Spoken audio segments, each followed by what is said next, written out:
Welcome to your destiny. Welcome to After the Episode Talk. Now that you've watched The Final Promise Episode 1, I want to talk about that moment for a minute because this wasn't simply a scene about a young man losing his father. This was the moment Ezeogo's entire life changed. Think about it. At 17, what should he have been thinking about? School, his friends, music, his dreams, maybe even what his future was going to look like. But instead, he was sitting beside his father, watching the man who had guided him slowly slip away. And then Obinna left him with that promise.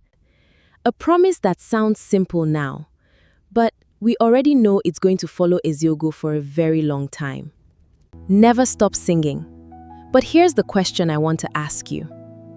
What happens when keeping your dream means risking the people you love? Because look at Ngozi. She didn't just lose her husband that night.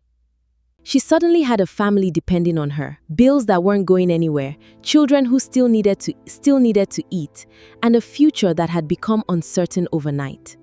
And Ezeogo saw all of that. That's what makes this scene so painful. Before that night, music was Ezeogo's dream. After that night, survival became his responsibility. And did you notice Obinna? Even while he was with the way he spoke to his son, as though he knew Ezeogo's voice was meant for something bigger. Maybe he was simply a father believing in his child. Or maybe Obinna knew something Ezeogo didn't. That's something I want you to remember as this story continues.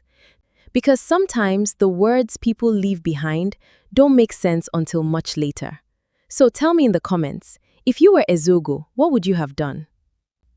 Would you continue chasing the dream your father believed in?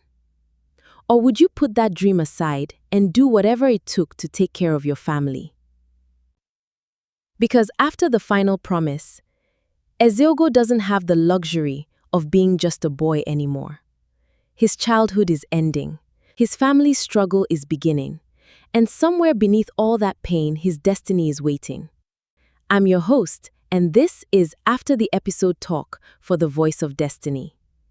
And remember, sometimes the promise that feels like your greatest burden becomes the very thing that leads you to your destiny. I'll see you after the next episode.